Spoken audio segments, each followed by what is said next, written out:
ბორჯომის პლატოს ამ უნიკალურ დასასვენებელ სივრცეს ახლა მშენებლები ანგრევენ და თანაშენებენ. მრავალწლიანი დავა კომპოზიტორთა სახლისთვის ისე დასრულდა, რომ კომპოზიტორებს ქონება ქართულმა ოცნებამ არ დაუბრუნა. კომპოზიტორთა სახლი გაყიდეს და 10 ჰექტარზე გადაჭიმულ ტერიტორიაზე სასტუმრო კომპლექსის მშენებლობა იგეგმება. კომპოზიტორთა სახლში სწორად მოვედი, ხო? სამუშაოები მიმდინარეობს მშენებლობა და დაიწყო უკვე მშენებლობა? კი ბატონო, ეხა არიან მუშები შიგნით? აქაურობას ჯერ კიდევ კომპოზიტორთა სახლად იცნობენ.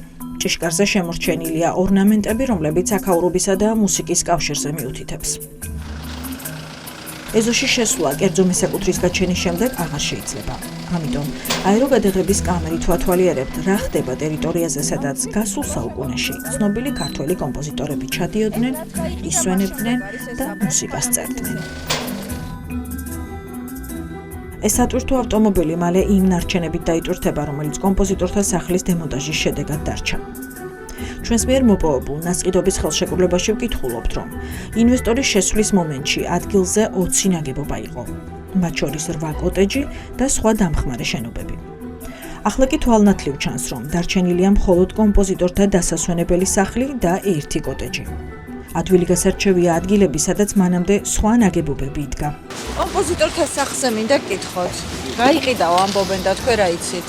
ხედავთ საკუთრებაა და რომ დავშენებლები მოხდა. უკვე კერძო საკუთრებაა, სახელმწიფოსი იყო აქამდე და კულტურული მემკვიდრეობის ძეგლი ახლა მტვერშია გახვეული და მუშები ცდილობენ უდიდესი ისტორიის მქონე ნაგებობისგან მხოლოდ კარკასი დატოვონ.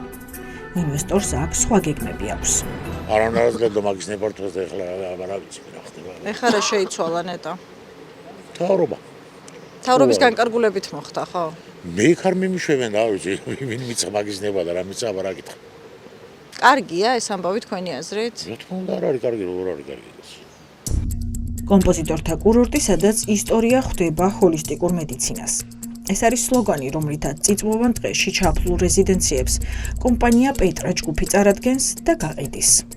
არადა კომპოზიტორთა კავშირი 2006 წლიდან ამ ტერიტორიის დაბრუნებას ითხოვდა და სააკაშვილის ხელისუფლებას ფართობის უკანონო ჩამორთმევაში სდებდა ბრალს. ქართულმა ოცნებამ შენობა კომპოზიტორებს არ დაუბრუნა და გაყიდა.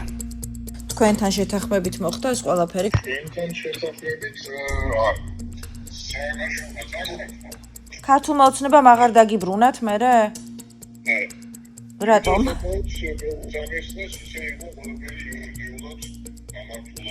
ხომ არა, ანუ ქართულმა ოცნებამ გითხრათ, რომ ყველაფერი სწორად არისო, გაკეთებულიო? ორივეა დამნაშავე. სატელეფონო ხაზია კომპოზიტორთა შემოქმედებითი კავშირის თავმჯდომარე. მისი თქმით, სამართლიანობა არც ხელისუფლების შეცვლის შემდეგ აღდგა და ახლა იძულებული არიან დასჯერდნენ იმას, რასაც მისცემენ. რაც გინახავს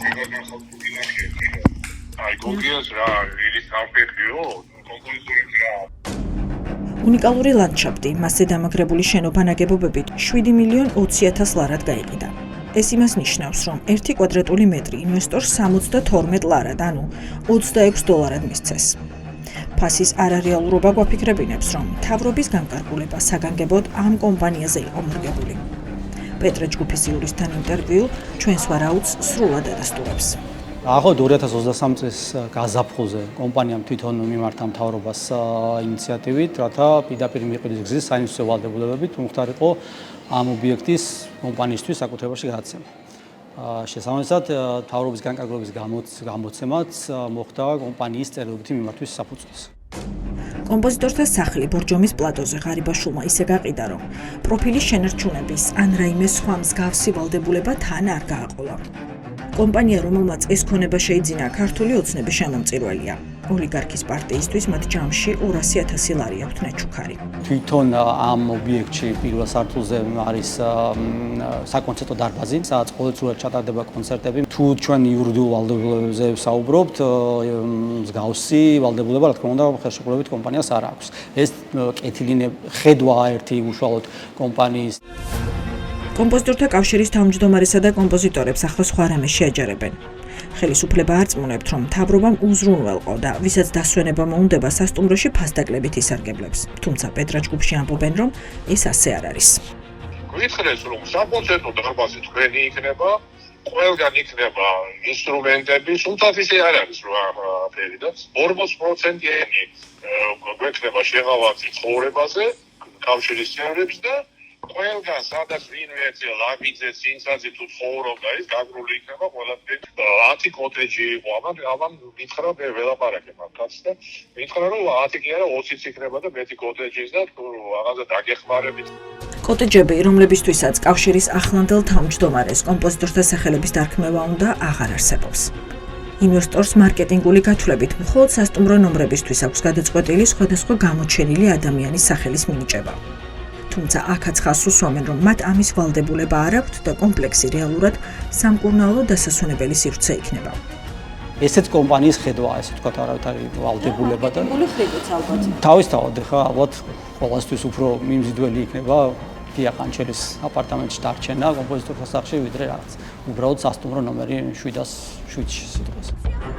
ყარიბაშვილის გაყიდულ ტერიტორიებს კობახიძე ორჯერ უფრო მეტს უმატებს. ოცნების ლიდერის ბრძანებით კომპოზიტორების სახლის მომიჯნავე ფართობებს ტყის სტატუსი მოუხსნეს. ბორჯომის პლატოს იმ ნაწილს, რომელიც კომპოზიტორთა სახლის უკვე ყოფილ მიწებს გარს აკრავს, სავარაუდოდ გასაყიდად ამზადებენ და აქაც სამშენებლო პოლიგონს მოაწყობენ. კომპოზიტორებს ხედავდით ფიზიკურად ესე ამ ადამიანებს? კი, კაცო, იყო ხოლმე ერთი ისეთი მომენტი იყო. ვინ იყო ჩამოსული? ბალანჩივაძე. მელიტონ ბალანჩივაძე? კი, და დალევა უყარდა რაღაცა შეეჩვია კაჩიგარის ბიჭებს. და ასულა დასალევა და თუ რაღაცას წერდა ეთქობა, თუ რაღაცა უნდა შეექმნა, ნაწარმოები რაღაც. და გამოსულა ცოლი და დალანძღესენის მეუღლე, ბალანჩივაძეს მეუღლე. იციო რა ქენითო. არაფერი არ ვიცი რა ქენითო კაცო. მუზა დააკარგინო. რა ვიცი, ქალბატონო რომ მოვიდა ხელი შეერაფერი არ ეჭიაო. ბატონ გიორგი, შესაძლებელია რომ შევხვდეთ ამ თემაზე სასაუბროთ? კი ბატონო. გიორგი შავერზაშვილი ინტერვიუსთვის დროისა და ადგილის შესათანხმებლად რამდენიმე წუთს გთხოვს. არ ვიცით, ვინ დაემუქრა ბატონ გიორგის, მაგრამ ცხადია, რომ ხელისუფლების სრული კონტროლის ქვეშა ყველა სფერო. არა, კი, რაღაცა მეკოლფები და ახლა კიდე გავაგზავნოთ, არა აფაღაფაი. ხო და კი ბატონო, რა ხან არ ვაგზელებთ მეთქი, მაშინ ვიყენებ იმას, რაც პირველად ვისაუბრეთ, ბატონ გიორგი. არა, უფლებას არ გაქვს. ვინ გითხრათ ახლა, რომ აღარ უნდა მოგეცათ ჩვენთვის ინტერვიუ? რანაირად თანხმობა მითხარით იმ ჩანაწერშიც და მე კი გამოვოს ხოლმე და ვიტყვით რა სიტყვით რითი გვემუქრებით და ჩვენზე რა უნდა თქვათ გვაშანტაჟებთ ბატონ გიორგი რაღაცას გამიფუჭებთ რას გიფუჭებთ ბატონ გიორგი ერთი რემონტი გვაქვს და რაღაცა და ანუ ჩვენ რომ ინტერვიუს მოგცემენ ამის გამო შესაძლოა რემონტი აღარ გაგიკეთონ მაგას მეუბნები ო დავაი 780,000 ლარი, რომელიც ბორჯომის კომპოზიტორთა სახლის გაყიდვის შემდეგ კავშირს ერგო, თბილისში აღმაშენებლის გამზირზე არსებული ამ ფართის სარემონტო სამუშაოებს უნდა მოხმარდეს. სამუშაოები ჯერ არ დასრულებულა. როგორც ჩანს, მანამდე ეს როიალიც უფუნქციოა და ამ კედლებში არც ახალი მუსიკა იწერება.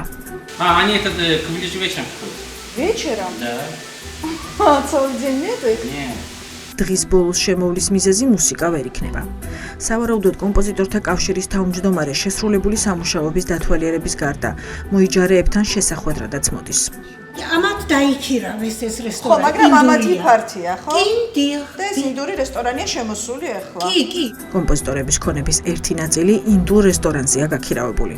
ნაწილი კი ოფისებად. მე არენდით ვარ. ქირით გაქვთ აღებული ფართი ზემოთ მეორეზე ხო. კომპოზიტორები, მეცნიერები, ვინ იქნება შემდეგი, ვის სარგებლობაში არსებულ ფართსაც ოცნების მთავრობა გასაყიდად გამოიტანს. ეკონომიკის ექსპერტების პროგნოზით მძიმე ფინანსურ მდგომარეობაში მყოფი ხელისუფლება მოიძიებს და გაყიდის ყველაფერს, რაც რეზერვების შევსებაში დაეხმარება.